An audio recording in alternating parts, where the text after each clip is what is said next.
To ASPN academy. இது current affairs video.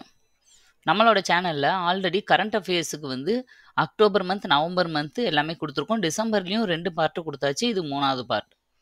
அதாவது ஒவ்வொரு மந்த்துக்குமே நம்ம 3 பார்ட்டு வந்து ரிலீஸ் பண்ணுறோம். 10ஆம் தேதியிலேருந்து 1ஆம் தேதியிலேருந்து 10ஆம் தேதி வரைக்கும் ஃபர்ஸ்ட் பார்ட், 10லேருந்து 20 வரைக்கும் உங்களுக்கு செகண்ட் பார்ட், 20லேருந்து 30 வரைக்கும் தேர்ட் பார்ட். இந்த மாதிரி ரிலீஸ் பண்ணிகிட்ருக்கோம். அப்போ தான் வந்து உங்களுக்கு படிக்கிறதுக்கு ஈஸியாக இருக்கும். மொத்தமாக ஒரு 300-400 கரண்ட் அஃபேர்ஸை ஒரே இதில் டம்ப் பண்ணும்போது உங்களுக்கு கஷ்டமாக இருக்கும். அதனால் பிரித்து கொடுத்துருக்கோம். ஒவ்வொரு வீடியோ கீழேயும் அதோட பிடிஎஃப் லிங்க்கும் உங்களுக்கு இருக்குது. நீங்கள் ஃப்ரீயாக டவுன்லோட் பண்ணி அதை யூஸ் பண்ணிக்கலாம். இப்போ இந்த வீடியோக்குள்ளே போகலாம்.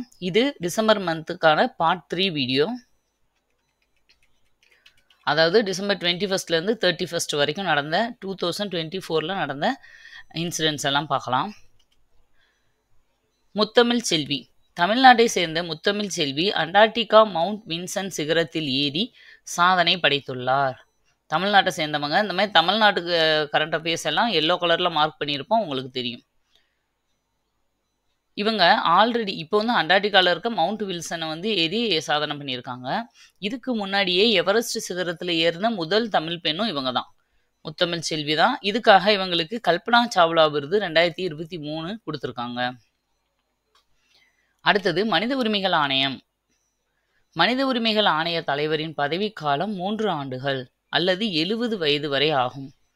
தற்போது தமிழ்நாட்டை சேர்ந்த ராமசுப்பிரமணியன் மனித உரிமை ஆணைய தலைவராக நியமனம் செய்யப்பட்டுள்ளார்.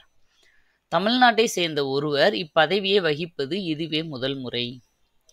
பாருங்க, அதனால அது ரொம்ப முக்கியமான கரண்ட் அஃபேர்ஸ். மேபி இது கேட்கலாம். பொதுவாகவே மனித உரிமை ஆணையரோட தலைவரோட பதவிக்காலம் எவ்வளவு அப்படின்னா 3 வருஷம் இல்லை 70 ஆண்டு, 70 வயசு அவங்களுக்கு ஆகிற வரைக்கும். 2ல் எது ஃபர்ஸ்ட் வருதோ அதுபடி அவங்க ரிட்டையர் ஆயிடுவாங்க.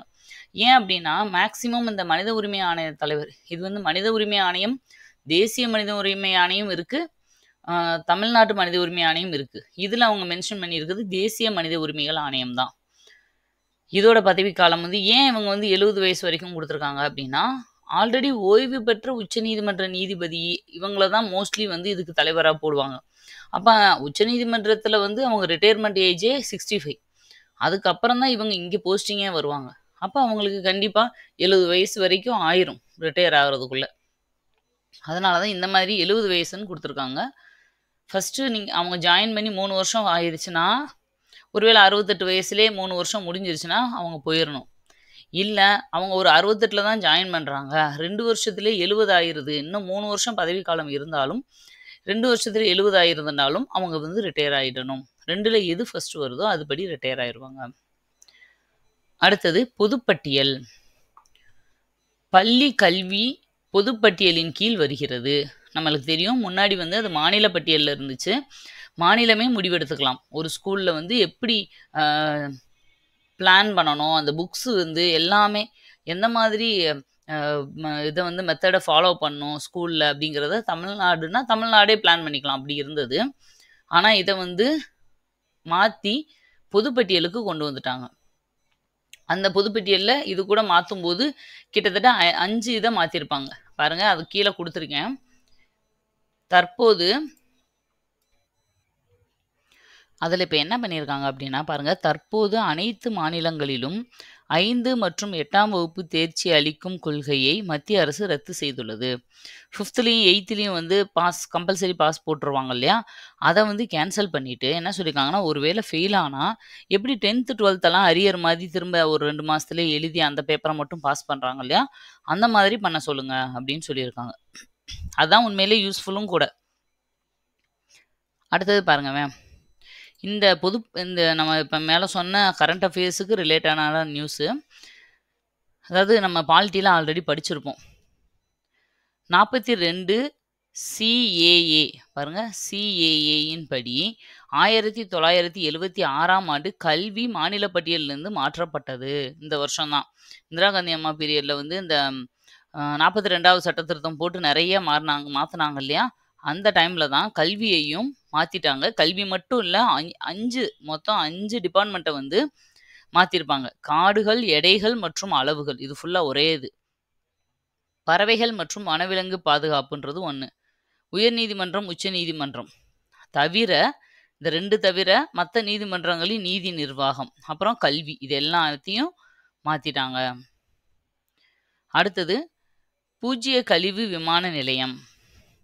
மத்திய பிரதேசத்தின் இந்தூரில் உள்ள தேவி அகில்யா பாய் ஹோல்கர் விமான நிலையம் இந்தியாவின் முதல் பூஜ்ய கழிவு விமான நிலையமாக மாற உள்ளது.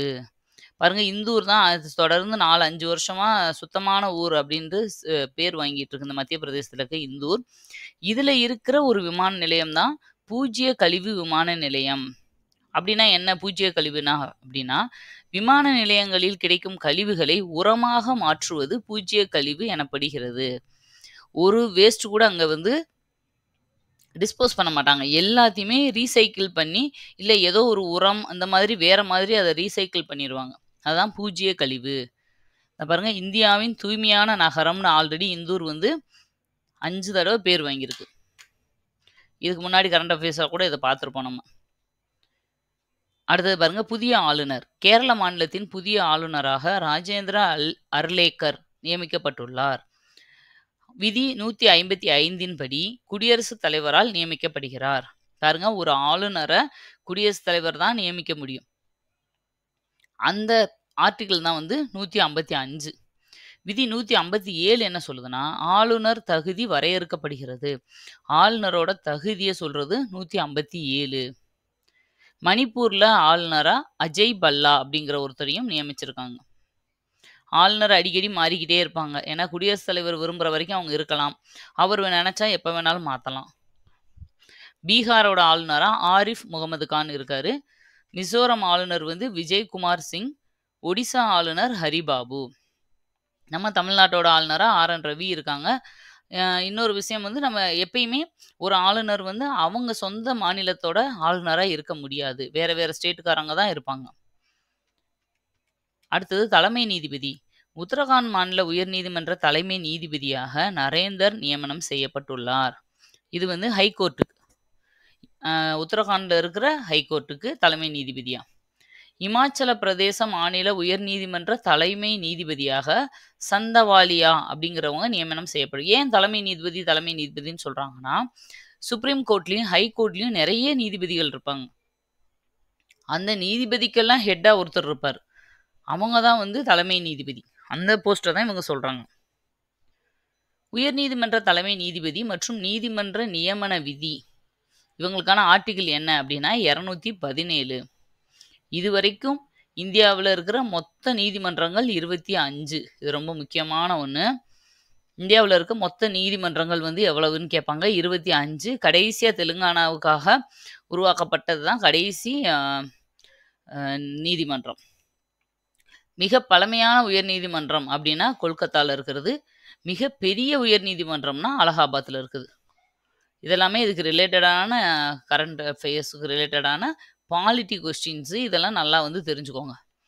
நீங்கள் பாலிட்டியும் கரண்ட் அஃபேர்ஸ் பார்க்கும்போதே பாலிட்டியும் ரீகால் பண்ணிகிட்டே வர மாதிரி இருக்கும். பாருங்கள், கடற்படையிடம் ஒப்படைப்பு.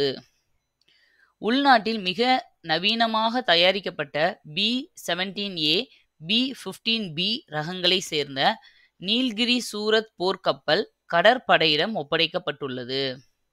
பாருங்க, உள்நாட்டிலேயே தயாரிச்சிருக்காங்க. நம்ம இந்தியாவிலே தயாரிக்கப்பட்ட B-17A B-15B இந்த 2 இதையும் பேரை நல்லா ஞாபகம் வச்சுக்கோங்க. இதை கடற்படை நம்ம டிஃபென்ஸ் கிட்ட ஒப்படைச்சிருக்கோம். நீல்கிரி சூரத் அப்படிங்கிறது தான் அதோட பேர். சந்திரசேகரேந்திர சரஸ்வதி விருது. தென்னிந்தியா கல்வி சங்கம் வழங்கும் சந்திரசேகரேந்திர சரஸ்வதி விருதானது மத்திய அமைச்சர் ஜெய்சங்கருக்கு வழங்கப்பட்டுள்ளது. சென்ட்ரல் மினிஸ்டர் ஜெய்சங்கர் அவருக்கு இந்த விருது கொடுத்துருக்காங்க. எல்லாருக்கும் நிறைய விருதுகள் மாறி மாறி கொடுத்துருப்பாங்க. அந்த விருதுகள்லாம் கொஞ்சம் நல்லா தெளிவாக படிச்சுக்கோங்க. அப்புறம் முக்கியமானது பாருங்க, ISRO ரிலேட்டடாக எந்த இது வந்தாலும் நீங்கள் நல்லா பார்த்துக்கணும். SPADEX திட்டமானது PSLV C-16 மூலம் 60 மூலம் விண்ணில் ஏவப்பட உள்ளது. இந்த ஸ்பெடெக்ஸ் அப்படின்னா என்னன்னா ஸ்பேஸ் டாக்கிங் எக்ஸ்பெரிமெண்ட் அப்படிங்கிறது அந்த திட்டத்தோட பேர்.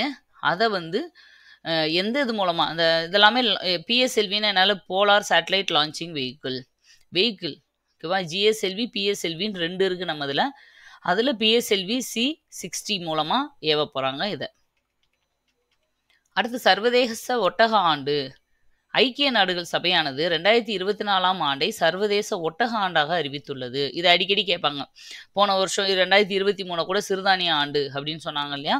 அந்த கொஸ்டின் கேட்டிருந்தாங்க எக்ஸாமில். அது மாதிரி 2024 சர்வதேச ஒட்டக ஆண்டா அறிவிச்சிருக்காங்க. யார் அறிவிச்சாங்கன்றதும் கேட்பாங்க. ஐநா சபை தான் அறிவிச்சிருக்கு. அடுத்தது ரொம்ப ரொம்ப முக்கியமான ஒரு இது, திருவள்ளுவர் சிலை. திருவள்ளுவர் சிலை முதல்ல நிறுவப்பட்டது ஜனவரி 1, 2000. ஓகேவா? அதுக்கு முன்னாடி 4 வருஷத்துக்கு முன்னாடியே வேலையை ஆரம்பிச்சு, ஆனால் அதை வந்து முதல்ல சிலையை திறந்து வச்சு பண்ணது, கட்டி முடிச்சு பண்ணது வந்து 2000த்துல இருந்து தான். அதுக்கு இப்போ ஜனவரி 1ல் என்ன ஆயிடுச்சுன்னா 2025 வந்துருச்சு இல்லையா? இப்போ 25வது வருஷம் வந்து கொண்டாடுறோம்.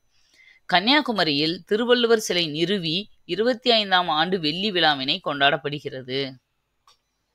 இச்சிலையை ஸ்டாச்சு ஆஃப் விஸ்டம் என்ற பெயரில் கொண்டாடப்பட உள்ளது. இதுதான் ரொம்ப முக்கியம். இந்த வாட்டி கொஸ்டின் பேப்பரில் இது இருக்குன்னு வச்சுக்கோங்களேன். ஓகேவா? ஏன்னா நம்ம அதில் டிஎம்கே ஆட்சி இருக்குது, கலைஞர் வந்து இது பண்ணது வந்து திருவள்ளுவர் இது.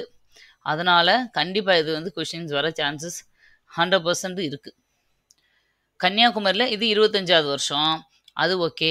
இதுக்கு இந்த சிலைக்கு என்ன பேர்? எப்படி அமெரிக்காவில் வந்து சுதந்திர தேவி சிலை, ஸ்டாச்சு ஆஃப் லிபர்ட்டி அப்படி சொல்கிறோம் இல்லையா? அது மாதிரி நம்ம இதில் இருக்கிற திருவள்ளுவர் சிலைக்கு ஸ்டாச்சு ஆஃப் விஸ்டம், விஸ்டம்னா நாலேஜ், அறிவு அப்படின்னு வைக்கிறாங்க. இது முதல்ல நிறுவப்பட்ட நாள் வந்து 1/1/2000. ரொம்ப முக்கியமானதுப்பா. நல்லா மைண்டில் செட் பண்ணிக்கோங்க. அப்பப்போ நீங்களே ரீகால் பண்ணிக்கோங்க. அடுத்தது விடியல் பயண திட்டம். தமிழகத்தில் விடியல் பயண திட்டத்தின் கீழ் 600 கோடி முறை மகளிர் பயணம் செய்துள்ளனர். இந்த பெண்களுக்கு வந்து கவர்மெண்ட் பஸ்ஸில் ஃப்ரீன்னு சொன்னாங்க இல்லையா? அதுக்கு பேர் தான் விடியல் பயண திட்டம். இந்த ஒரு சில திட்டங்கள்லாம் நீங்கள் வந்து கண்டிப்பாக நல்லா தெரிஞ்சிருக்கணும். விடியல் பயணம் திட்டம்ன்றது பஸ்ஸில் பெண்களுக்கு ஃப்ரீயாக கொடுக்கறது. புதுமை பெண் திட்டம் அப்படிங்கிறது வந்து காலேஜ் படிக்கிற பெண்களுக்கு, யூஜி படிக்கிற பிள்ளைங்களுக்கு 3 வருஷத்துக்கு மந்த்லி 1000 rupees கொடுக்கறது. அதே இது ஆண்களுக்கு இப்போ லேட்டஸ்ட்டாக கொடுக்குறாங்க. போன கரண்ட் அஃபேர்ஸில் கூட நான் சொன்னேன். இதே பேர் வராது. ஓகேவா? அதுக்கு வந்து பேர் கொஞ்சம் வேறு மாதிரி வரும். அது என்ன அப்படிங்கிறத நீங்கள் கமெண்ட்டில் போடுங்க. ஆண்களுக்கு மாதம் 1000 ரூபா கொடுக்குற திட்டத்துக்கு பேர் என்ன? போன வருஷம் கவர்மெண்ட் அறிவிச்சது. புதுமை பெண் திட்டம் 3 வருஷத்துக்கு முன்னாடியே அறிவிச்சிட்டாங்க. இந்த மாதிரி புதுமை பெண் திட்டம், விடியல் பயண திட்டம், இந்த மாதிரி கொடுக்கறது எல்லாமே நீங்கள் நல்லா தெரிஞ்சுக்கணும். இன்னுயிர் காப்போம் திட்டம், இன்னுயிர் காப்போம், மக்களை தேடி மருத்துவம், இந்த மாதிரி முக்கியமான இதெல்லாமே தெரிஞ்சுக்கணும். மஞ்சப்பை, மீண்டும் மஞ்சப்பை, இந்த மாதிரி திட்டங்கள்லாம் தனியாக வந்து ஒரு நாளைக்கு நான் உங்களுக்கு கரண்ட் அஃபேர்ஸ் இல்லாமல் கவர்மெண்ட்டோட திட்டங்கள்னு சொல்லி சென்ட்ரல் கவர்மெண்ட் திட்டங்களையும் ஸ்டேட் கவர்மெண்ட் திட்டங்களையும் உங்களுக்கு நான் கொடுக்குறேன். இருந்தாலும் நீங்கள் உங்களுக்கு சைட் பை சைடாக முதல்லேருந்தே அதை பற்றின இன்ஃபர்மேஷன் கலெக்ட் பண்ணிக்கிட்டே இருங்க.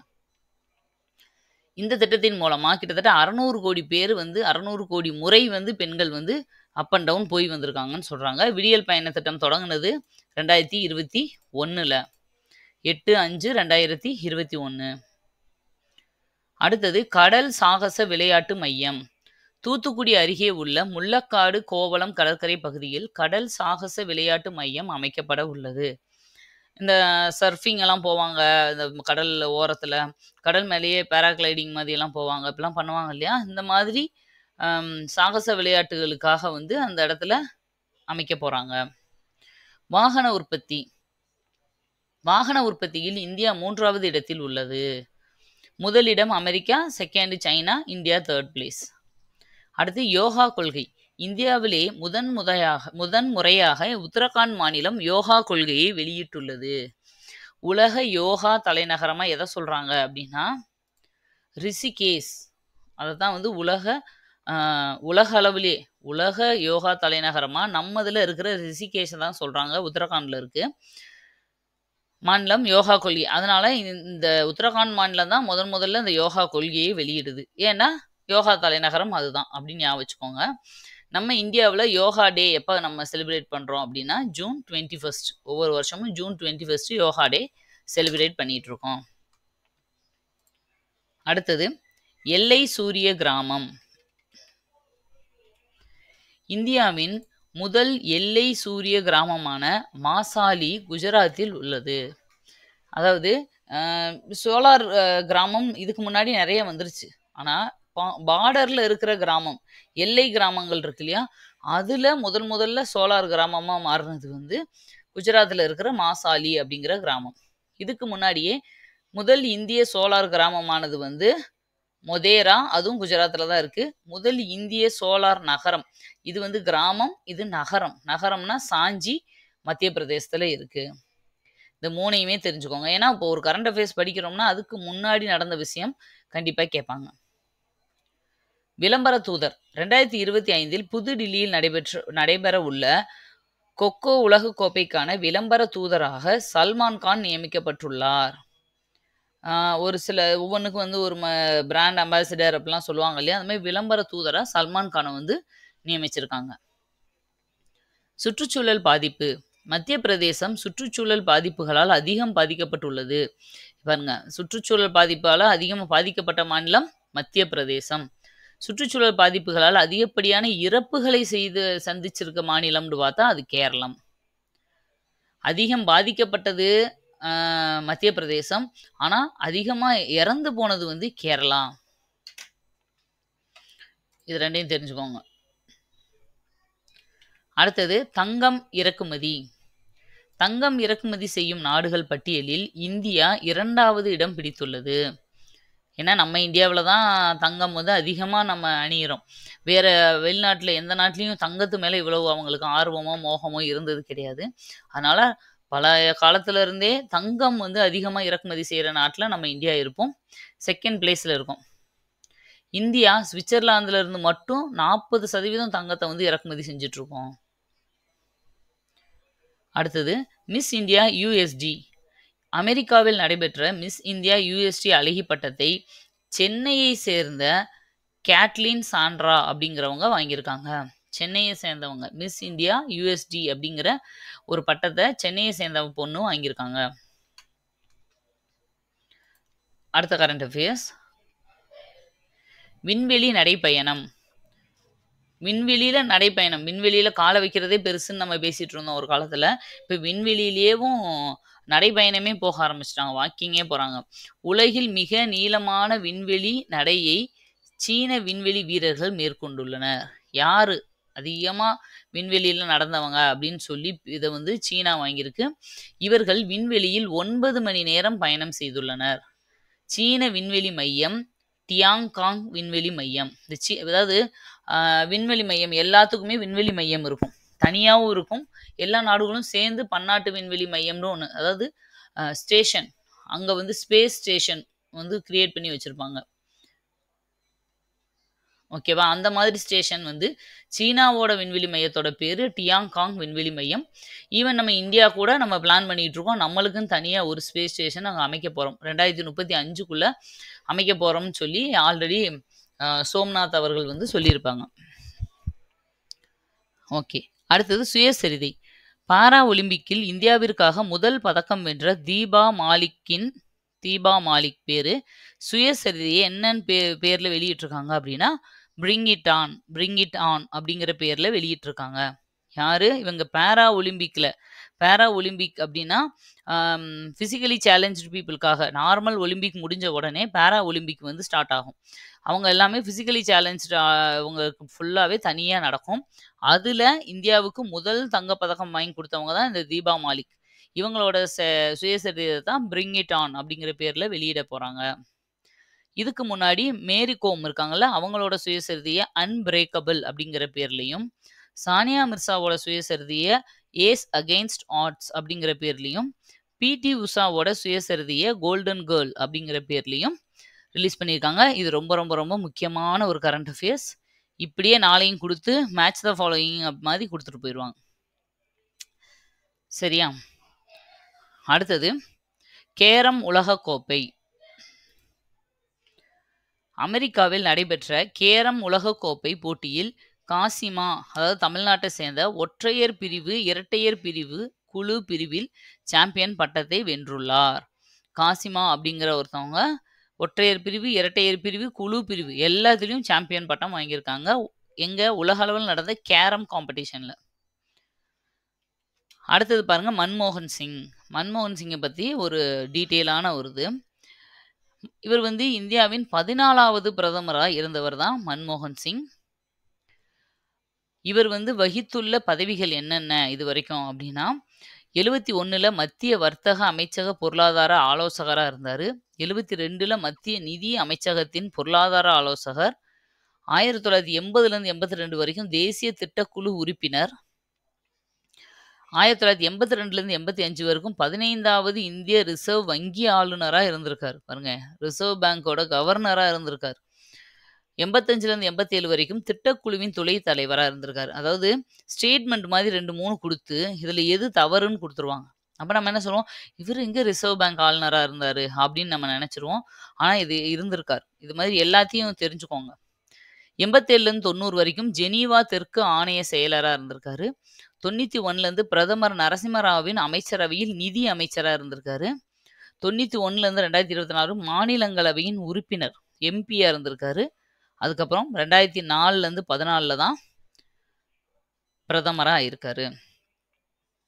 பாருங்க, இவர் வந்து கிட்டத்தட்ட 2000ல் அந்த எல்பிஜி கொள்கை அப்படின்லாம் வந்துச்சு இல்லையா, லிபரைசேஷன், ப்ரைவேட்டைசேஷன், குளோபலைசேஷன் சொல்லி அதுக்கெல்லாம் ரொம்ப முக்கிய பங்கு வகிச்சவர் இந்த மன்மோகன் சிங் தான்.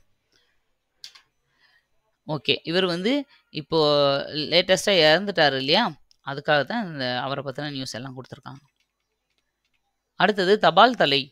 இந்தியாவின் முன்னாள் பிரதமரான அடல் பிகாரி வாஜ்பாய் அவர்களின் 100ஆண்டு பிறந்தநாள் விழாவினை முன்னிட்டு தபால் தலையும் நாணயமும் வெளியிடப்பட்டுள்ளது. அதாவது அவருக்கு ஏஜ் படி பார்த்தா 100 வயசு ஆயிடுச்சு. அந்த 100ஆண்டு விழா, இப்போது கலைஞருக்கு 100ஆண்டு விழா எடுக்கிறோம், எம்ஜிஆருக்கு இந்த மாதிரி பண்ணோம் இல்லையா, அது மாதிரி அவரோட ஞாபகமாக ஒரு தபால் தலையும் நாணயமும் வெளியிட்டிருக்காங்க. இதுக்கு முன்னாடி இது மாதிரி தபால் தலை அதாவது அஞ்சல் தலை வெளியிட்ட தமிழர்கள் யாரு அப்படின்னா, தமிழக தலைவர்கள் யாரு? நம்ம வந்து இந்தியா அளவில் பார்த்தோம்னா நிறைய பேர் இருப்பாங்க. தமிழகத்தில் அட்லீஸ்ட் தெரிஞ்சுக்கலாம். பாருங்க, 1960ல் பாரதியாருக்கும், 76ல் காமராஜருக்கும், 78ல் தந்தை பெரியார், 1995ல் முத்துராமலிங்க தேவர், 2000ல் ரெட்டமலை சீனிவாசன், 2004 திருப்பூர் குமரன் மருது சகோதரர்கள் 2 பேருக்குமே, 2005ல் அயோத்திதாசர், திருவிக்கா, கவிமணி தேசிய விநாயகம் பிள்ளை, தீரன் சின்னமலை இத்தனை பேருக்கு வெளியிட்டிருக்காங்க. 2006ல் ஊவேசா, தேவநேய பாவாணர், மாப்போ சிவஞானம் இவங்க 3 பேருக்கும். 2007ல் மறைமலை அடிகளுக்கு, 2008ல் வேலு நாச்சியார், தில்லையாடி வள்ளியம்மை, செய்கு தம்பி பாவலர் இவங்க எல்லாத்துக்கும் இது வரைக்கும் தமிழ்நாட்டை சேர்ந்தவங்களுக்கு அஞ்சல் தலை வெளியிட்டது இவங்க எல்லாருக்கும் தான். அடுத்தது பாருங்க, 100ஆண்டு விழா. இந்திய கம்யூனிஸ்ட் கட்சியானது தனது 100ஆண்டை கொண்டாடி உள்ளது. இக்கட்சி இந்தியாவில் 1925ல் கான்பூரில் வைத்து தொடங்கப்பட்டது. நம்ம கம்யூனிஸ்ட் நம்ம படிச்சிருப்போம் நிறையா, காங்கிரஸ் தனியாக, கம்யூனிஸ்ட் தனியாக, அதெல்லாம் படிச்சிருப்போம். கம்யூனிஸ்ட் இந்தியாவில் ஆரம்பிக்கப்பட்டது 1925ல் தான். எங்கே வச்சு முத ஆரம்பித்தாங்க அப்படின்னா கான்பூரில். 1885ல் காங்கிரஸ் ஆரம்பிச்சிருப்பாங்க, ஏஓ ஹியூம் அப்படிங்கிறவர் தலைமையில். இது 1925ல் கான்பூரில் ஆரம்பிக்கப்பட்டது கம்யூனிஸ்ட். அப்போ இதுதான் ஃபர்ஸ்ட்டாக உலகத்திலேயே கம்யூனிஸ்ட் ஆரம்பித்த முதல்ல தான் அப்படின்னா கிடையாது. இதுக்கு முன்னாடியே உஸ்பெகிஸ்தானில் தாஸ்கண்ட் அப்படிங்கிற இடத்துல 1920லேயே தொடங்கிட்டாங்க இந்த கம்யூனிஸ்ட்டை. அதுக்கப்புறம் 5 வருஷம் கழிச்சு தான் இந்தியாவிலே நம்ம தொடங்கணும். ஆனால் இந்தியாவில் தொடங்கி இதோட 100 வருஷம் ஆகுது. அதனால அதை வந்து கொண்டாடி இருக்காங்க. அப்போ எதுக்கெல்லாம் 100 வருஷம் பார்த்தோம், இது பார்க்கும்போது 24லேயும் சுயமரியாதை இயக்கத்துக்கெல்லாம் பார்த்துருப்போம். அதே மாதிரி ஆமாம், இதுவும் டிசம்பர் மந்த் தானே. அதாவது 1925 தான் சுயமரியாதை இயக்கம் கொண்டு வந்திருப்பாங்க. அதனால் இப்போ அதுக்கு 100வது வருஷம். இப்போது கம்யூனிஸ்ட்டும் அதே மாதிரி 1925ல் வந்ததுனால அதுக்கும் 100வது வருஷம். இதை ஞாபகம் வச்சுக்கோங்க. ஆனால் திருவள்ளுவர் சிலைக்கு 25வது வருஷம் கொண்டாடுறோம். இது ஒவ்வொன்றையும் ஞாபகம் வச்சுக்கோங்க, எதுக்கு எந்த வருஷம் கொண்டாடுறோம் அப்படிங்கிறது. அடுத்தது இந்த சாட்டானிக் வேர்சஸ் த சானிக் வேர்சஸ் அப்படின்னு சொல்லுவாங்க. சல்மான் ருஷ்டி அப்படிங்கிறவன் த சதானிக் வேர்சஸ் என்னும் புத்தகத்தினை எழுதியுள்ளார்.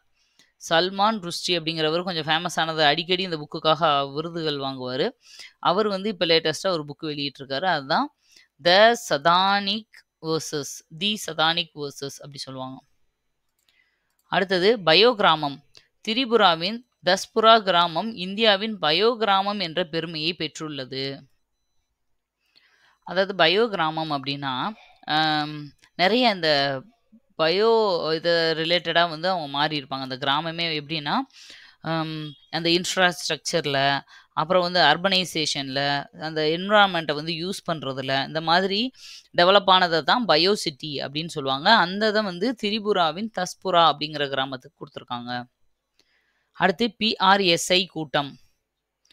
46வது பிஆர்எஸ்ஐ கூட்டம் சத்தீஸ்கரின் தலைநகரான ராய்ப்பூரில் நடைபெறுகிறது.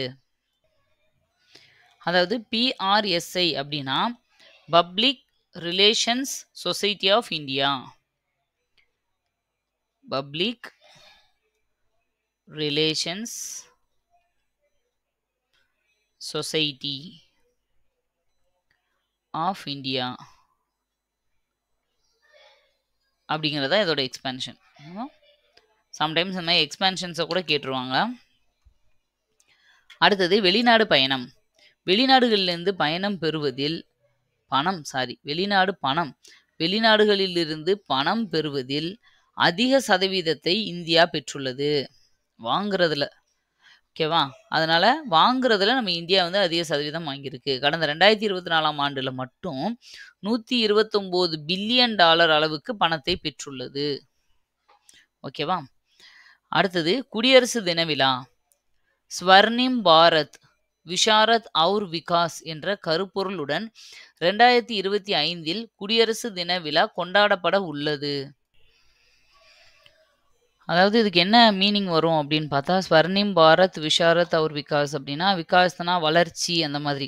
அதாவது வளர்ச்சி அடைந்த ஒரு ஸ்வர்ணிம் பாரத்னா கோல்டன் இந்தியா அப்படின்னு சொல்லுவோம் இல்லையா, அந்த மாதிரி ஒரு வளர்ச்சி அடைந்த ஒரு கோல்டன் இந்தியாவை உருவாக்குறது அப்படிங்கிற மாதிரி மீனிங்கில் கருப்பொருளில் வந்து கொடுத்துருக்கு. இந்த வருஷம் நம்ம கொண்டாடி இருக்கோம்.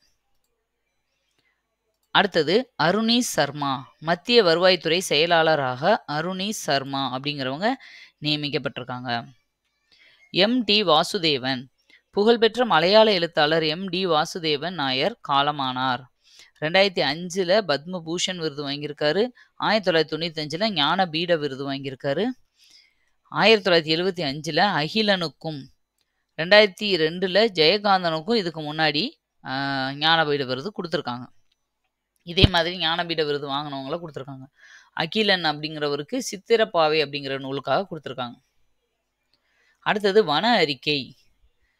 2023 இந்தியாவில் காடுகள் 25.17% உள்ளது. காடுகளோட பரப்பு 8,27,357 சதுர கிலோமீட்டர் 2021 1445 சதுர கிலோமீட்டர் உயர்ந்துள்ளது. மத்திய பிரதேசம் அதிக எண்ணிக்கையிலான காடுகளை கொண்டுள்ளது. அதுக்கு அடுத்தபடியா 2வது அருணாச்சல பிரதேசம், 3வது மகாராஷ்டிரா.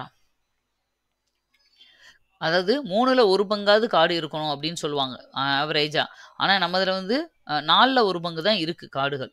ஆல்ரெடி நிறைய அழிச்சிட்டோம். ஓகே. மதன் லோகூர்.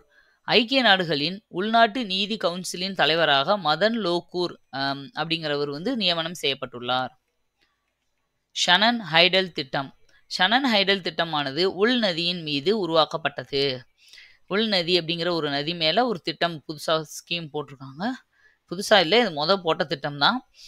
ஷனன் ஹைடல் திட்டம் 1924 போடப்பட்டிருக்கு. இத்திட்டம் தொடர்பாக இமாச்சல பிரதேசம் மற்றும் பஞ்சாப் இடையே சட்ட பிரச்சனை நடந்து வருகிறது. நெருங்கி 100 வருஷம் ஆயிடுச்சு இல்லையா, அது சம்பந்தமாக ஏதோ இஷ்யூ போய்கிட்டு இருக்கு. குழாய் நீர் இணைப்பு. ஜல்ஜீவன் மிஷன் திட்டத்தின் கீழ் அதிக குழாய் நீர் இணைப்பு உள்ள மாநிலம் உத்தரப்பிரதேசம். இந்த ஜல் சக்தி திட்டம், ஜல் ஜீவன் திட்டம் ஸ்கீம்லாம் வந்துச்சு இல்லையா, அதாவது வீடுகளுக்கே நேரடியாக குழாய் போட்டு தண்ணியை கொண்டு வர திட்டம். இது மூலமாக அதிக குழாய் இணைப்புகளை பெற்ற மாநிலம்னா அது உத்தரப்பிரதேசம். ஏன்னா அதான் மக்கள் தொகையும் அதிகமா இருக்கு. அப்ப அதிகமாவும் அங்க போயிருக்கும். குறைந்த குழாய் நீர் இணைப்பு உள்ள மாநிலம் எதுன்னா பீகார். ஜேஜேஎம்னா ஜல் ஜீவன் மிஷன். இது 2019ல இருந்து ரன் ஆயிட்டு இருக்கு. அடுத்தது ஒரே நாடு ஒரே தேர்தல். பி சௌத்ரி தலைமையில் உருவாக்கப்பட்ட நாடாளுமன்ற கூட்டுக்குழுவின் உறுப்பினர்களின் எண்ணிக்கை 31லிருந்து 39ஆக உயர்த்தப்பட்டுள்ளது. அதாவது ஒரே நாடு ஒரே தேர்தல் இது சம்பந்தமா கண்டிப்பா ஒரு கொஸ்டின் வரும்பா. நல்லா தெரிஞ்சுக்கோங்க. இந்த ஒரே நாடு ஒரே தேர்தல் அப்படிங்கிற இந்த திட்டத்தை வந்து ஆராய்ச்சி பண்ண அறிக்கை சமர்ப்பிக்க போடப்பட்ட குழு பேரு பி சௌத்ரி. அது நல்லா தெரிஞ்சுக்கணும். அதோட உறுப்பினர் எண்ணிக்கையே இப்போ இன்க்ரீஸும் பண்ணியிருக்காங்க. இன்னும் ஒரு 8 பேரை எக்ஸ்ட்ராவா கொடுத்து இன்னும் நல்லா ஆராய்ச்சி பண்ணுங்க அப்படிங்கிற மாதிரி. மக்களவையிலிருந்து 27 பேரையும் மாநிலங்களவையிலிருந்து 12 உறுப்பினர்களும் இது குழுவுக்கு அனுப்பியிருக்காங்க. அதான் மொத்தம் 39. நாடாளுமன்ற கூட்டுக்குழு தலைவராக மக்களவை சபாநாயகர் நியமிக்கப்பட்டுள்ளார். அடுத்து இந்த ஒரே நாடு ஒரே தேர்தல் எதுக்கு கீழே வருதுன்றது ரொம்ப முக்கியம். இந்த 4 பாயிண்ட்ஸ் அப்படியே படிச்சுக்கோங்க. இது அப்படியே ஸ்டேட்மெண்ட்டாக ஒரு வரிசையாக கொடுத்துருவாங்க. இந்த 129 CAAன்றது ரொம்ப ரொம்ப ரொம்ப ரொம்ப முக்கியம். இந்த கொஸ்டின் எப்படி நான் முன்னாடி திருவள்ளுவருக்கு சொன்னோன்னா அதே மாதிரி இந்த கொஸ்டின் கண்டிப்பாக வருது. சரியா? இது இல்லை யார் தலைமை இல்லை உறுப்பினர்கள் கூட வேரி ஆகிக்கிட்டே இருக்கும். அதனால இல்லை, இந்த ரெண்டும் ரொம்ப முக்கியம், தெரிஞ்சுக்கோங்க. அடுத்தது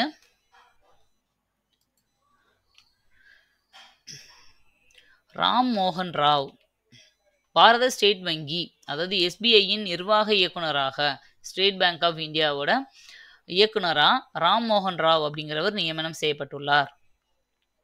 இந்த எஸ்பிஐ எப்போ உருவாக்கப்பட்டுச்சுன்னா 1955ல் உருவாக்கப்பட்டது. இதோட தலைமையகம் மும்பையில் இருக்கு. சாலை விபத்து. இந்தியாவில் சாலை விபத்துகள் நடைபெறும் மாநிலங்கள் பட்டியலில் உத்தரப்பிரதேசம் முதலிடம் பிடித்துள்ளது. UP first place. தமிழ்நாடு முதல்லாம் ஒரு 7-8 வருஷம் முன்னாடி தமிழ்நாடு ஃபர்ஸ்ட் பிளேஸில் இருந்துச்சு. இப்போ உத்தரப்பிரதேசம் ஃபர்ஸ்ட் பிளேஸில் இருக்குது. Tamil Nadu second, Maharashtra third place. உலகில் அதிக சாலை போக்குவரத்து வசதி கொண்ட 2வது பெரிய நாடு இந்தியா தான். சாலை போக்குவரத்து அதிகமாக இருக்கிறது நம்ம தான். அதனால ஆக்சிடெண்ட்டும் அதிகமாக நடக்குது. இந்த ஆக்சிடெண்ட்டுக்கு சாலை போக்குவரத்து உதவி எண் வந்து நம்பரு 103. நம்ம இந்த நம்பர்லாம் வந்து நிறைய தெரிஞ்சு வச்சுக்கணும். அதாவது 100 அப்படின்னா போலீஸ், நமக்கு தெரியும். 100னா போலீஸுக்கு. 101 அப்படின்னா ஃபயர் சர்வீஸுக்கு, ஃபயர் சர்வீஸ் நம்பர். 102னாலும் ஆம்புலன்ஸ் வரும். 103னா இந்த மாதிரி சாலை போக்குவரத்துக்காக ரோடு இதுக்கு வரும். 108னாலும் ஆம்புலன்ஸு. இந்த மாதிரி ஒரு சிலதெல்லாம் நம்ம வந்து தெரிஞ்சிருக்கணும். இன்னொரு கொஸ்டின் உங்களுக்கு கேட்குறேன் நான். நம்ம வந்து இப்போ ரீசெண்டாக அதாவது இந்த ஜான்வரியிலேருந்து நீங்கள் யாருக்கு கால் பண்ணாலும் உங்களுக்கு வந்து ஒரு அட்வர்டைஸ்மெண்ட் மாதிரி ஓடிட்டே இருக்கும். அதாவது நீங்கள் வந்து யாரையாவது அரெஸ்ட் பண்ணி வச்சுருக்காங்கன்னு பொய்யா உங்களுக்கு கால் வரும். நீங்கள் அதெல்லாம் நம்பாதீங்க. அப்படி வந்தால் இந்த நம்பருக்கு வந்து நீங்கள் வந்து டயல் பண்ணி சொல்லுங்கள் அப்படின்னு வந்திருக்கும். எத்தனை பேர் அதை நோட் பண்ணீங்கன்னு தெரியல. ஆனால் அஸ் அ டிஎன்பிஎஸ்சி அஸ்பிரண்ட் நீங்கள் கண்டிப்பாக அதை நோட் பண்ணியிருக்கணும். ஏன்னா அந்த மாதிரி நம்ம வர்றது தான் நம்மளுக்கு எக்ஸாமில் வரும். டெய்லி ஒரு நாளைக்கு 10 பேருக்கு கால் பண்ணுறோம். அந்த காலர் டியூனில் அது கேட்குது, இந்த நம்பருக்கு கால் பண்ணுங்கன்னு சொல்கிறாங்க. அப்படி இருந்தும் நம்ம அதை நோட் பண்ணாமல் இருக்கோன்னா நம்ம எவ்வளோ ஒரு அலட்சியமானவங்கன்னு பாருங்கள். அதுவும் இத்தனைக்கும் ஒரு எக்ஸாமுக்கு ப்ரிப்பேர் பண்ணுறோம். கவர்மெண்ட்டோட விஷயங்கள் எல்லாம் தெரிஞ்சிருக்கணும்.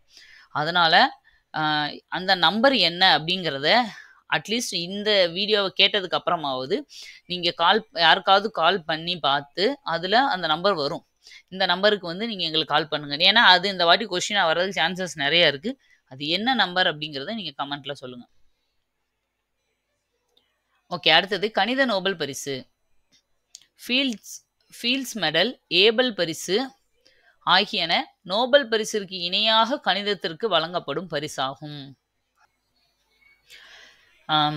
இதில் ஒரு சுவாரஸ்யமான விஷயம் இருக்குது பாருங்கள். எப்பயுமே வருஷம் நோபல் பிரைஸ் எல்லாத்துக்கும் எல்லா துறையை சேர்ந்தவங்களுக்கும் நிறைய பேருக்கு கொடுத்துட்டு தான் இருக்காங்க. நிறைய பரிசை வந்து ஷேர் பண்ணி கூட கொடுப்பாங்க. ஆனால் மேக்ஸுக்கு மட்டும் நோபல் பரிசு எப்பயுமே கொடுத்ததே கிடையாது. ஆக்சுவலாக நோபல் பிரைஸ் அப்படிங்கிறது 1901லேருந்து கொடுத்துட்டு வராங்க. அதாவது ஆல்ஃப்ரட் நோபல் அப்படிங்கிற ஒருத்தர் என்ன பண்ணார்னா, அவர் ஒரு பெரிய சயின்டிஸ்ட்டு. அவர் இறக்கும்போது அவரோட சொத்துல ஒரு பங்கை ஒதுக்கி உயில் எழுதி வச்சிருக்காரு. ஓகேவா? சொத்துல ஒரு பங்கை இந்த மாதிரி வருஷம் சிறப்பா இது பண்ற ஒருத்தவங்களுக்கு இந்த மாதிரி ஒவ்வொரு துறையை சேர்ந்தவங்களையும் செலக்ட் பண்ணி, அவங்களுக்கு இந்த மாதிரி தங்கப் பதக்கம், வெள்ளி பதக்கம் இந்த மாதிரி நோபல் பிரைஸ் குடுக்கணும் அப்படின்னு சொல்லி. அந்த உயில்ல அவர் மென்ஷன் பண்ணதுல பிசிக்ஸ், கெமிஸ்ட்ரி, பாட்னி, சுவாலஜி இப்படி எல்லாமே மென்ஷன் பண்ணியிருக்காரு. எக்கனாமிக்ஸ், லிட்ரேச்சர் எல்லாம். ஆனா மேத்ஸ மட்டும் அவர் மென்ஷன் பண்ணல. மேத்ஸையும் அவர் எப்பயுமே குடுக்கணும்னு சொல்லல. மேத்ஸ அவரு சுத்தமா அவாய்ட் பண்ணாரு தான் அப்படின்னு சொல்றாங்க. அதுக்கு என்ன ரீசன் அப்படிங்கிறது இப்போ வரைக்கும் தெரியல. ஏன்னா, அவர் ஆரம்பிச்சு வச்சது அவர் பேர்ல அப்படிங்கிறதுனால, கவர்மெண்ட்டும் புதுசா அவங்க இஷ்டத்துக்கு முடிவெடுத்து மேத்ஸுக்கு குடுப்போம் அப்படின்னு குடுக்க முடியல. அதனால இப்போ வரைக்கும் மேத்ஸுக்குன்னு நோபல் பிரைஸ் கிடையாது. இது வந்து ஒரு வதந்தியா இன்னும் வேற என்ன சொல்றாங்க அப்படின்னா, ஆல்ஃபிரட் நோபலோட ஒரு ரொம்ப க்ளோஸ் ஃப்ரெண்டு. இவர் எப்படி சயின்டிஸ்ட்டோ, அவரும் சயின்டிஸ்ட்டு. அவர் வந்து மேத்ஸ் டிபார்ட்மெண்ட்டு. அவரு கூட இவரோட ஒய்ஃப் வந்து போயிட்டாங்க அப்படின்ற மாதிரியும். அதனால வந்து அ அவருக்கு வந்து மேத்ஸ்னாலே பிடிக்கல. அந்த துறைய வந்து புறக்கணிக்கணும் நெனச்சு தான் அவர் வந்து இந்த மாரி பண்ணாரு அப்படின்னு கூட நீங்க YouTubeல சர்ச் பண்ணா கூட வரும். அந்த மாதிரி வந்து நெறைய ரூமர்ஸ் இருக்கு. இதுல எது உண்மைன்னு யாருக்கும் தெரியாது. பட் மேத்ஸுக்கு நோபல் பிரைஸ் கிடையாது. அதனால அதுக்கு இணையா உருவாக்கப்பட்ட ஒரு பரிசு தான் இது. ஃபீல்ட்ஸ் மெடல், ஏபல் பிரைஸ் அப்படிங்கிற 2ம் மேத்ஸுக்காக குடுக்குறது. இந்த ஃபீல்ட்ஸ் மெடல் வந்து 4 வருஷத்துக்கு ஒரு தடவ குடுப்பாங்க. ஏபல் பிரைஸ்ன்றது வருஷத்துக்கு ஒரு தடவ குடுக்குறது. இது ரொம்ப முக்கியமானது. தெரிஞ்சுக்கோங்க. அடுத்தது நரேந்திர மோடி. நரேந்திர மோடி அவங்களுக்கு வந்து குடுக்கப்பட்ட ஒரு அவார்ட பத்தி குடுத்துருக்காங்க. சமீபத்தில் குவைத்தின் உயரிய விருதான order of Mubarak AI Kabeer Kabeer அப்படின்னு ஒண்ணு குடுத்துருக்காங்க இந்த விருதுக்கு. மோடி அவர்களுக்கு குடுத்த விருத மட்டுமே தனியா எடுத்து படிக்கணும். அவ்வளோ குடுத்துருக்காங்க. சரியா? அடுத்தது பயணம் மற்றும் சுற்றுலா வளர்ச்சி குறியீடு 2024. பயணம் மற்றும் சுற்றுலா வளர்ச்சி குறியீடு 2024 பட்டியலில் இந்தியா 39வது இடம் பிடித்துள்ளது. முதல் இடம் வந்து அமெரிக்காவும், 2வது இடம் ஸ்பெயின், 3வது இடம் ஜப்பான், 111வது இடம் அதாவது கடைசி இடம் மாலி அப்படிங்கிற நாட்டுக்கு. அடுத்தது கிறிஸ்டோபர் நோலன். இங்கிலாந்து அரசு குடும்பத்தினரின் சர் பட்டம்னா என்னன்னா நைட்வுட் பட்டம். நம்ம வந்து நைட்வுட் பட்டம் வந்து நிறைய நம்ம காந்தி, ரவீந்திரநாத் தாகூர் இவங்க எல்லாமே இந்த நைட்வுட் பட்டம் வாங்கியிருப்பாங்க அந்த காலத்துல. அதை திருப்பியும் குடுத்துருப்பாங்க. ஒவ்வொரு இன்சிடென்ட்ல கோவத்துல திருப்பி குடுத்துருப்பாங்க. இப்போ இந்த நைட்வுட் பட்டம் வந்து அரச குடும்பத்தினருக்கு மட்டும் வழங்கப்படுற அந்த பட்டங்கள் வந்து கிறிஸ்டோபர் நோலன் அப்படிங்கிற ஒருத்தவங்களுக்கு கொடுக்கப்பட்டிருக்கு. ரோஹிங்கியாக்கள். உலகின் மிகப்பெரிய நாடற்ற மக்கள் தொகையாக ரோஹிங்கியாக்கள் கருதப்படுகின்றன. அவங்களுக்குன்னு சொந்த நாடே கிடையாது. ஆனா ஒரு குரூப் ஆஃப் பீப்புள் இருக்காங்க. அது யாரு அப்படின்னா ரோஹிங்கியாக்கள் அப்படிங்கிற ஒரு குரூப். U19 பெண்கள் ஆசிய கிரிக்கெட் கோப்பை. U19 பெண்கள் ஆசிய கிரிக்கெட் கோப்பையின் சாம்பியன் பட்டத்தை இந்தியா வென்றுள்ளது. இப்போட்டியானது மலேசியாவில் நடைபெற்றது. அடுத்து இன்னுயிர் காப்போம். நான் சொன்னேன்ல இன்னுயிர் காப்போம் கொஷின் கேட்டுக்கிட்டே இருப்பாங்க. லாஸ்ட் டைம் கூட கேட்டாங்க. குரூப் 2ல கேட்டாங்க. இன்னுயிர் காப்போம் நம்மை காக்கும் 48 திட்டத்தின் கீழ் வழங்கப்படும் கட்டணமில்லா சிகிச்சை தொகை 1 லட்சத்திலிருந்து 2 லட்சமாக உயர்த்தப்பட்டுள்ளது. இது என்ன அப்படின்னா ரோட்ல ஏதாவது ஆக்சிடென்ட் ஏதாவது எமர்ஜென்சினா அவங்க வந்து பக்கத்துல இருக்க எந்த ஹாஸ்பிட்டல்லையும் அட்மிட் ஆகிக்கலாம். அட்மிட் ஆகி ஃபர்ஸ்ட் 48 மணி நேரம் அவங்களுக்கு கொடுக்குற அந்த ஃபர்ஸ்ட் முக்கியமான அந்த எமர்ஜென்சி ட்ரீட்மெண்ட்டுக்கு கவர்மெண்ட் வந்து 1 லட்ச ரூபா கட்டிடும். கவர்மெண்ட்டே பணமே வாங்காம எந்த ஹாஸ்பிட்டலா இருந்தாலும் அவங்க வந்து ட்ரீட்மெண்ட்டை ஸ்டார்ட் பண்ணிடணும். அதுதான் இந்த திட்டம் இன்னுயிருக்கு. ஏன்னா அந்த ஃபர்ஸ்ட் 48 மணி நேரம் தான் அந்த ஆக்சிடென்ட்ல ஒரு உயிரை காப்பாத்துறதுக்கான டைமே. அது தாண்டிடுச்சுன்னா காப்பாற்ற முடியாது. அப்ப எவ்வளவோ இதுல வந்து இந்த காசுக்காக நின்று போகுது இல்லையா? யாரு என்னன்னே பார்க்காம அவங்க ட்ரீட்மெண்ட்டை ஸ்டார்ட் பண்ணணும். இதுதான் இது. இது வந்து ஆரம்பிச்சது வந்து 2021ல ஆரம்பிச்சாங்க. இப்போ இந்த வருஷம் லாஸ்ட் இயர் 24ல இருந்து இதை 1 லட்சமா இருந்தது 2 லட்சமா இன்க்ரீஸ் பண்ணியிருக்காங்க. அடுத்த அகழாய்வு. வெம்பக்கோட்டை விருதுநகர்ல இருக்க வெம்பக்கோட்டையில் நடைபெற்று வரும் 3ஆம் கட்ட அகழாய்வு நடைபெற்று வருகிறது. இங்கு பழங்காலத்து சோதனை பீங்கானால் தயாரிக்கப்பட்ட பொருட்கள் கண்டுபிடிக்கப்பட்டுள்ளன. சோதனை பீங்கான் அதாவது இந்த டெஸ்ட் டியூப் இதெல்லாம் இருக்கும்ல, டெஸ்ட் டியூப் கிடைச்சிச்சா அப்படின்னா இல்ல, அந்த பீங்கான் இருக்குல்ல, அந்த பீங்கானால தயாரிக்கப்பட்ட பொருட்கள் கிடைச்சிருக்கு. அகழாய்வு. தமிழ்நாட்டுல அகழாய்வு எங்கெல்லாம் நடக்குது, அகழாய்வுக்கான இடங்கள், அது எந்த மாவட்டத்தை சேர்ந்தது அப்படின்னு சொல்லி ஒரு லிஸ்ட் கொடுத்துருக்கோம். ஏன்னா அகழாய்வுன்றது நம்ம அதில் ஒரு முக்கியமானது. ஒவ்வொரு வருஷமும் அகழாய்வுல இருந்து கொஸ்டின் வந்துட்டே இருக்கு. இந்த டேபிளை வந்து ஒரு தடவை ஜஸ்ட் ரெஃபர் பண்ணிக்கோங்க. அடுத்தது பார்க்கர் விண்கலம். ஆல்ரெடி இத பத்தி நெறைய பார்த்துருக்கோம். வெள்ளி கிரகத்தின் சுற்றுவட்ட பாதையை பயன்படுத்தி சூரியனை சுற்றி ஆய்வு செய்யும் பார்க்கர் விண்கலம் சூரியனுக்கு மிக நெருக்கத்தில் கடக்க உள்ளது. ஆல்ரெடி இந்த பார்க்கர் விண்கலம் வந்து லான்ச் பண்ணியாச்சு. அ எப்ப? பார்க்கர் விண்கலம் அமெரிக்கா கடந்த 2018லயே செலுத்திட்டாங்க. இப்ப தான் அது வந்து எங்க ஆகுது?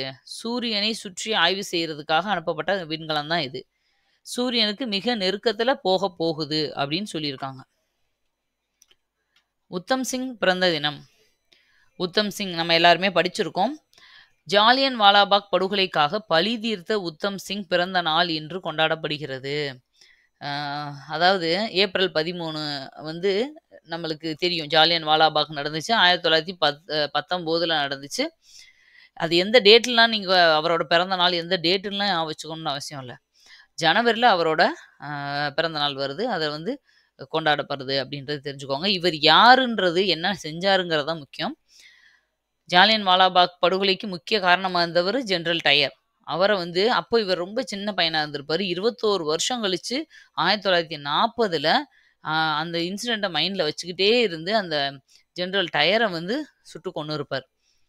ஓகேவா? அதான் வந்து உத்தம் சிங். அவர வந்து போற்றும் விதமா அவரோட பிறந்த நாள நினைவுக்கு வந்திருக்காங்க. ஜாலியன் வாலாபாக் நடந்த வருஷம் வந்து ஏப்ரல் 13, 1919. அடுத்தது நதி நீர் இணைப்பு. கென் மற்றும் பெட்வா நதிகளை இணைக்கும் திட்டத்திற்கு கஜுராஹோ என்னும் இடத்தில் பிரதமர் மோடி அடிக்கல் நாட்டியுள்ளார். கென், பெட்வா 2மே 2 நதி. அந்த 2 நதிக்கு இடையில ஒரு திட்டம் இது பண்றாங்க. கஜுராஹோ அப்படிங்கிறது தான் அந்த திட்டம். இணைக்கும் திட்டம். அதுக்கு அடிக்கல் நாட்டியிருக்காங்க. கென், பெட்வா 2மே யமுனை நதியின் துணை ஆறுகள். கென் நதி மத்திய பிரதேசத்தில் பாய்கிறது. அதே இது பெட்வா நதி உத்தரப்பிரதேசத்துல பாயுது. அப்ப யூபியும் எம்பியும் இணைக்கிறாங்க. மேலும் மத்திய பிரதேசத்தில் தௌதான் என்னும் அணையும் கட்டப்பட உள்ளது. அடுத்தது ஷியாம் பெனகல். சமீபத்தில் திரைப்பட இயக்குனர் ஷியாம் பெனகல் அப்படிங்கிறவங்க காலமானார். இவர் பெற்றுள்ள விருதுகள் 76ல பத்மஸ்ரீ, 91ல பத்மபூஷன், தாதா சாஹிப் பால்கே விருது. சினிமாவிலே ஹையஸ்ட் அவார்டு இந்த தாதா சாஹிப் பால்கே விருது தான். அது 2005ல வாங்கியிருக்காரு. ஏஎன்ஆர் தேசிய விருது 2013ல வாங்கியிருக்காரு. ஹூஸ்டன் பல்கலைக்கழகம். அமெரிக்காவின் ஹூஸ்டன் பல்கலைக்கழகம் தமிழ் ஆய்வுகள் இருக்கைக்கு தமிழக அரசு 1.5 கோடி வழங்கியுள்ளது. இப்போ ஒவ்வொரு யூனிவர்சிட்டியில் வேற வேற நாடுகளில் தமிழுக்குன்னு சொல்லி ஒரு இருக்கை அப்படின்னு போடுவாங்க. அதாவது ஒரு தனி டிபார்ட்மெண்ட்டாக அங்கே வச்சுருப்பாங்க. அதுக்கு நம்மளே இங்கேருந்து ஸ்பான்சர் பண்ணுவோம். ஏன்னா தமிழை வந்து அங்கே வளர வைக்கிறதுக்காக. அது மாதிரி அமெரிக்காவில் ஹூஸ்டன் அப்படிங்கிற பல்கலைக்கழகத்துக்கு 1.5 கோடி கொடுத்துருக்கோம். அடுத்து டாக்கா பல்கலைக்கழகத்திலும் இதே மாதிரி தாகூர் இருக்கைன்னு ஒன்று இருக்கு. ஓகே. அடுத்து கார்டி செல் சிகிச்சை மையம். மும்பை ஐஐடியும் டாடா நினைவு மருத்துவமனையும் இணைந்து இந்தியாவின் முதல் கார்டி செல் அப்படிங்கிற சிகிச்சை மையத்தை மும்பையில் அமைத்துள்ளது. வெண்தலை கழுகு. அமெரிக்காவின் தேசிய சின்னமாக வெண்தலை கழுகு அறிவிக்கப்பட்டுள்ளது. அதாவது கழுகுலேயே தலை மட்டும் வெள்ளை கலர்ல இருக்கும். மீதி உடல்லாம் வந்து கொஞ்சம் ப்ரௌனிஷா இருக்கும். அந்த மாதிரி வெண்தலை இருக்கிற கழுகை வந்து அமெரிக்காவோட தேசிய சின்னமா அறிவிச்சிருக்காங்க. ஆக்சுவலா அந்த மலேசியால லங்காவி அப்படின்னு ஒரு தீவு இருக்கு இல்லையா? அந்த தீவுல போனீங்கனாலே அந்த தீவோட சிம்பலே இதுதான். வெண்தலை கழுகு தான். அங்க வந்து அதிகமா அது காணப்படுதுனால, அந்த தீவோட அடையாளம் பெரிய ஒரு ஸ்டாச்சு மாதிரி வச்சிருப்பாங்க. அதோட இதே வந்து இதுதான். ஓகே. தேசிய பேட்மிண்டன் சாம்பியன்ஷிப். பெங்களூரில் நடைபெற்ற தேசிய பேட்மிண்டன் சாம்பியன்ஷிப் போட்டி நடைபெற்றுள்ளது. பெங்களூர்ல நடந்திருக்கு. இதுல சாம்பியன் பட்டம் வென்றவர்கள் யாருன்னா, ஆண்கள் ஒற்றையர் பிரிவுல ரகு அப்படிங்கிறவங்களும், பெண்கள் ஒற்றையர் பிரிவுல தேவிகாவும் வாங்கியிருக்காங்க. அடுத்தது ராமசுப்ரமணியன். தேசிய மனித உரிமைகள் ஆணைய தலைவராக ராமசுப்ரமணியன் நியமனம் செய்யப்பட்டுள்ளார். நான் சொன்னேன்ல, தேசிய அளவிலையும் மனித உரிமைகள் ஆணையம் இருக்கும், மாநில அளவிலையும் இருக்கும். இவரை செலக்ட் பண்ணியிருக்காங்க. உலக மனித உரிமை ஆணையம். இந்த இயர் எல்லாமே ரொம்ப முக்கியம். ஒரு டிஎன்பிஎஸ்சி படிக்கிறவங்களுக்கு இந்த 4 வருஷமும் கண்டிப்பா தெரிஞ்சிருக்கும். இன்னொரு முக்கியமான வருஷம் என்னன்னா, ஐநா சபை உருவாக்கப்பட்டது 1945. ஓகேவா? ஆஃப்டர் செகண்ட் வேர்ல்டு வார் இந்த உலக அமைதிக்காக உருவாக்கப்பட்டது ஐநா சபை. அதுல மனித உரிமைகள் ஆணையம் உருவாக்கப்பட்டது. அதுல இருந்து 3 வருஷம் கழிச்சு 48. அதுதான் இது. அப்புறம் நம்ம இந்தியாவுல தேசிய உரிமைகள் ஆணையம், மனித உரிமை ஆணையம் உருவாக்கப்பட்டது 93. அதுல இருந்து 4 வருஷம் கழிச்சு மாநில மனித உரிமை ஆணையம் உருவாக்கப்பட்டுச்சு 1997. அதே மாதிரி மனித உரிமைகள் தினம் டிசம்பர் 10. ஒவ்வொரு வருஷமும் டிசம்பர் 10 மனித உரிமை தினமா கொண்டாடுறோம். இந்த கொஸ்டின் இது வரைக்கும் ஒரு 3 தடவையாவது வந்திருக்கு. இந்த எல்லா பாயிண்ட்ஸும் ரொம்ப ரொம்ப முக்கியமான பாயிண்ட்ஸ். ஓகே, அடுத்தது பார்க்கலாம்.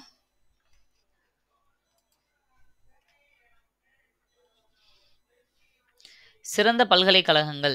எம்எஸ் பல்கலைக்கழக தர வரிசைப்படி உயர்கல்வியில் சிறந்த பல்கலைக்கழகமாக அமெரிக்காவின் MIT பல்கலைக்கழகம் தேர்வு செய்யப்பட்டுள்ளது. இந்தியாவின் சிறந்த பல்கலைக்கழகமாக IIT டெல்லி தேர்வு செய்யப்படும். இந்தியாவில் IIT டெல்லி, உலக அளவுலனா IIT டெல்லி 44வது இடம். அதே உலக அளவில் IIT மும்பை 48வது இடத்துல இருக்கு. அடுத்து இஸ்ரோ திட்டம். வருகின்ற 2035க்குள் பாரதிய அந்தரிக்ஷ நிலைய அமைக்க இஸ்ரோ திட்டமிட்டுள்ளது. நான் சொன்னேன்ல ஏற்கனவே, இந்தியாவுக்கான தனி ஸ்பேஸ் ஸ்டேஷன், விண்வெளி மையம். ஜெயம் ரவி நடித்த ஒரு படத்தில் கூட, அந்த டிக் டிக் படத்தில் கூட காமிப்பாங்கல்ல ஸ்பேஸ் ஸ்டேஷன். ஓகேவா, அங்கேயே தங்கி அங்கேயே இருப்பாங்க. ஒவ்வொரு நாட்டுக்கும் தனியாக ஸ்பேஸ் ஸ்டேஷன் இருக்கும். அந்த மாதிரி ஒரு ஸ்பேஸ் ஸ்டேஷனை உருவாக்குறது தான் நம்ம இந்தியாவோட கனவு. அதை 2035க்குள்ளே பண்ணணும் அப்படின்னு பிளான் பண்ணியிருக்கோம். உதான் யாத்ரி கஃபே. கொல்கத்தாவில் உள்ள நேதாஜி சுபாஷ் சந்திரபோஸ் விமான நிலையத்தில் உதான் யாத்ரி கஃபே அப்படிங்கிற ஒரு கஃபே தொடங்கப்பட்டிருக்கு. இதனை இந்திய விமான நிலைய ஆணையம் தொடங்கியுள்ளது. இந்தியன் கவர்மெண்ட்டே ஆரம்பிச்சிருக்கு. இந்திய விமான நிலைய ஆணையம் 1995 உருவாக்கப்பட்டது. அவங்க தான் இதை பண்ணியிருக்காங்க. இதன் தலைவராக விபின் குமார் நியமனம் செய்யப்பட்டுள்ளார். அடுத்தது ஸ்ரீராம் கிருஷ்ணன். அமெரிக்காவின் செயற்கை நுண்ணறிவுக்கான மூத்த கொள்கை ஆலோசகராக ஸ்ரீராம் கிருஷ்ணன் நியமனம் செய்யப்பட்டுள்ளார். இணைய தயார்நிலை குறியீடு 2024. இணைய தயார்நிலை குறியீடு 2024 அமெரிக்கா, சிங்கப்பூர் முதல் 2 இடங்களை பிடித்துள்ளது. இந்தியா 49வது இடத்தை பிடித்துள்ளது. உலக பொருளாதார மாநாடு 2025 நடந்தது.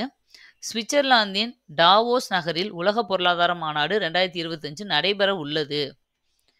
இதுல தமிழகத்தினை சேர்ந்த சிறுமியான ஜனனி நாராயணனுக்கு 14 வயசு தான் அந்த பொண்ணுக்கு குழந்தைகளுக்கான பால் புரஸ்கார் விருதினை வென்றுள்ளார். அவங்களுக்கு இந்த விருதை கொடுக்க போறாங்க. வீர் பால் திவாஸ் தினத்தினை முன்னிட்டு வழங்கப்படும் இவ்விருது இவருடன் 17 பேருக்கு வழங்கப்பட்டுள்ளது. வீர் பால் திவாஸ் அது எந்த டே அப்படின்னா டிசம்பர் 26 தான் வீர் பால் திவாஸ்ன்னு சொல்லுவாங்க. அந்த டேவில் தான் கொடுத்துருக்காங்க. 17 பேருக்கு இந்த பால் புரஸ்கார் விருது கொடுத்துருக்காங்க. அதில் தமிழ்நாட்டை சேர்ந்த ஒரு 14 வயசு பெண்ணும் இருக்காங்க, ஜனனி நாராயணன். அடுத்தது மேற்கு வங்கத்தின் டார்ஜிலிங் வன உயிரியல் பூங்காவிற்கு நெதர்லாந்து நாட்டிலிருந்து 2 அரிய வகை சிவப்பு பாண்டா கரடிகள் கொண்டு வரப்பட்டுள்ளது. ஓகேவா, இது சிவப்பு பாண்டா கொண்டு வந்திருக்காங்க, தெரிஞ்சுக்கோங்க. சிவப்பு பாண்டா நம்ம பார்த்ததே இல்லை, அதை அரிய வகைன்னு அதனால தான் அவங்களே மென்ஷன் பண்ணியிருக்காங்க. மக்களவை தேர்தல். நிகழாண்டு மக்களவை தேர்தலில் ஆண் வாக்காளர்கள் 65.55%, பெண் வாக்காளர்கள் 65.78% வாக்களித்துள்ளனர். ராஷ்டிரபவ் செயலி. நாட்டில் நடைபெறும் விழாக்களை அறிந்து கொள்ள ராஷ்டிரபவ் செயலியை பாதுகாப்பு அமைச்சகம், இந்த மாதிரி ஆப் எல்லாமே கொஞ்சம் தெரிஞ்சு வச்சுக்கோங்க. ராஷ்டிரபவ் செயலி எதனுடன் தொடர்புடையது, இப்படிதான் மோஸ்ட்லி கொஸ்டின் கேட்பாங்க. அந்த செயலி எதுக்கானதுன்னு நம்மளுக்கு தெரிஞ்சிருக்கணும். அதை தான் கேட்பாங்க. அது நாட்டில் நடைபெற எல்லா விழாக்களை பற்றியும் தெரிஞ்சுக்கிறதுக்கு. பரிதி செயலி அப்படிங்கிற செயலி ஜவுளித்துறை சம்மந்தப்பட்டது. அன்ன சக்ரா மற்றும் ஸ்கேன் செயலி PDS துறை சம்மந்தப்பட்டது. டாக்கல் செயலி அப்படிங்கிறது நுகர்வோர் பாதுகாப்புக்காக உருவாக்கப்பட்டது. இந்த மாதிரி ஆப் எல்லாமே தெரியணும். சுபோஷித் பஞ்சாயத். கிராமப்புறங்களில் ஊட்டச்சத்தினை மேம்படுத்த சுபோஷித் பஞ்சாயத் திட்டம் தொடங்கப்பட்டுள்ளது. திட்டங்கள், செயலிகள், விருதுகள், புத்தகங்கள் இதெல்லாமே கொஞ்சம் ஸ்ட்ரெஸ் பண்ணி படிக்கணும். மிகப்பெரிய அணை. உலகின் மிகப்பெரிய அணை சாங்போ ஆற்றின் குறுக்கே கட்டப்பட உள்ளது. இந்த அணையை சீனா கட்ட உள்ளது. உலகத்திலே மிகப்பெரிய ஒரு அணை கட்ட போறாங்க. அது சாங்போ அப்படிங்கிற ஆத்தோட குறுக்குல தான். இது கட்ட போறது யாரு அப்படின்னா சீனா. திபெத்தில் உள்ள மானசரோவர் ஏரியின் கிழக்கே கைலாஸ் மலைத்தொடரில் செம்மாயுங்டங் என்ற பனியாற்றில் 5150 மீட்டர் உயரத்தில் உற்பத்தி ஆகிறது. இதை நீங்க படிச்சிருப்போம். நம்ம ஜியாகிரபியில் 10th ஜியாகிரபியில் ஃபர்ஸ்ட் லெசன்ல இது எல்லாமே வரும். பிரம்மபுத்திரா ஆறு திபெத் பகுதியில் சாம்போ என அழைக்கப்படுகிறது. பிரம்மபுத்திரா தான் திபெத் பகுதிக்குள்ள நுழையும் போது அதுக்கு பேர் மாறிடுது. ஏன்னா அவங்க நம்ம சொல்ற பேர்லயே அவங்களும் சொல்லிட்டு இருக்க மாட்டாங்க இல்லையா? அவங்க ஆறுகளுக்கு வேற பேர் வைப்பாங்க. அப்படி அவங்க சொல்ற அந்த சாங்போ நதி எது அப்படின்னா பிரம்மபுத்திரா. இது ஜியாகிரபி ரிலேட்டடானது. அதனால கண்டிப்பா இந்த மொத்த கரண்ட் அஃபேர்ஸும் இந்த இது ஃபுல்லாவே ரொம்ப முக்கியம். சாங்போ என்பதற்கு தூய்மை என பொருள்படும். இது உங்களுக்கு ஜியாகிரபிலே குடுத்துருப்பாங்க. ஆல்ரெடி நீங்க படிச்சவங்க இருந்தீங்கன்னா உங்களுக்கு தெரிஞ்சிருக்கும். சாங்போ அப்படின்னா தூய்மைன்னு அர்த்தம். பிரம்மபுத்திரா ஆறு தான் திபெத்துக்குள்ள நுழையும்போது சாங்போன்னு அழைக்கப்படுது. இதோட நீளம் 2900 கிலோமீட்டர். இதுல 900 கிலோமீட்டர் மட்டும் தான் இந்தியாவுல பாயுது. மிச்சம் 2000மே இந்தியாவ விட்டு வெளிய போயிருது. அருணாச்சல பிரதேசத்தின் தி ஹாங் என்ற மலை இடுக்கின் வழியாக இந்தியாவுக்குள் நுழையுது. இதன் துணை ஆறுகள் திஸ்டா, மானாஸ், பராக், சுபான்ஸ்ரீ என்று அழைக்கப்படும். திபெத் பகுதிக்குள்ள இந்த இந்த ஒரே பிரம்மபுத்திரா ஆறுக்கே பல பேர்கள் இருக்கு.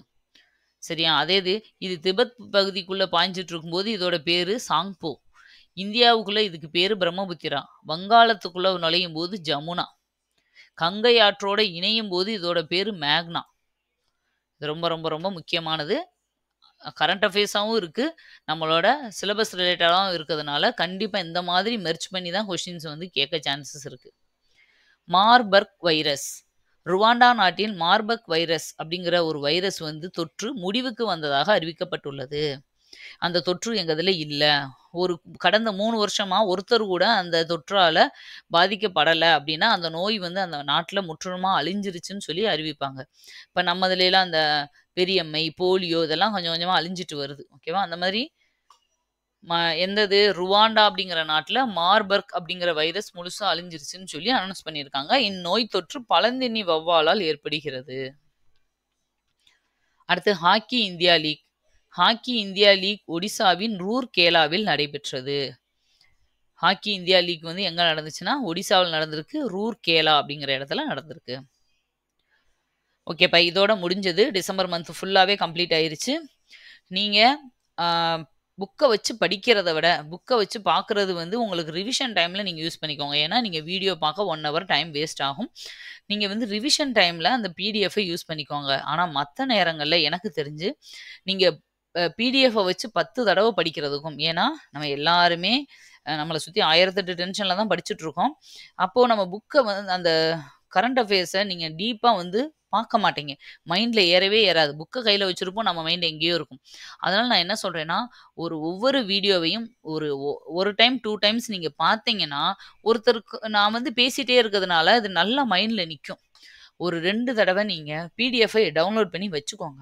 ஒரு 2 தடவை நீங்க ஒரு 2 நாளைக்கு ஒரு கேப்லயோ, ஒரு வாரத்துக்கு ஒரு கேப்ல கூட இந்த வீடியோவை ஒரு 2 டைம்ஸ் கேட்டுட்டு, அதுக்கப்புறம் நீங்க அந்த பிடிஎஃப் எடுத்து பாருங்க.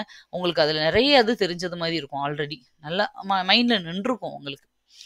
எப்பயுமே நம்மளா கண்ல பார்த்து மைண்ட்ல ஏத்துறத விட ஒருத்தர் சொல்லி கேட்கும்போது நம்ம மைண்ட்ல நல்லா நிக்கும். ஏன் அப்படின்னா, அந்த பிடிஎஃப்ல இல்லாத விஷயங்கள்லாம் நான் அது கூட சொல்லி லிங்க் பண்ணும்போது உங்களுக்கு மறக்கவே மறக்காது. இப்ப நோபல் பிரைஸுக்கு மேக்ஸுக்கு கிடையாது. அதுக்கு பதிலா வேற 2 பிரைஸ் குடுக்குறாங்க. ஒண்ணு 1 வருஷத்துக்கு இடையில, இன்னொன்னு 4 வருஷத்துக்கு ஒரு தடவ. இது வந்து நம்மளுக்கு அந்த கதையோட சேர்த்து பார்க்கும்போது மைண்ட்ல நின்றுச்சு இல்லையா? இந்த மாதிரி தான். அதனால நான் வந்து வீடியோவ பார்க்கறதுக்காக இத சொல்லல. கண்டிப்பா அத புரிஞ்சுக்கோங்க. கரண்ட் அஃபேர்ஸ் ரொம்ப வேகா இருக்கும். நெறைய விஷயங்கள் இருக்கும் ஒவ்வொரு இதுலயும். அத படிக்கிறதுக்கான ஒரு மெத்தடா தான் நான் இத சொல்றேன். ஒரு 1 ஆர் 2 டைம்ஸ் நீங்க வந்து வீடியோவ போட்டு கேளுங்க. நீங்க அது வந்து படிக்கிற டைம வேஸ்ட் பண்ணி கேட்காதீங்க. ஃப்ரீயா இருக்கும்போதும், வேலை பார்த்துட்டு இருக்கும்போதும், டிராவல்ல இருக்கும்போதும் கேளுங்க. படுத்து தூங்கிட்டு இருக்கும்போதும் ஹெட்ஃபோன போட்டு கேளுங்க. அதுக்கப்புறம் அந்த பிடிஎஃப்ப பாருங்க. ரொம்ப ஈஸியா இருக்கும். வேகமா முடிச்சிருவீங்க.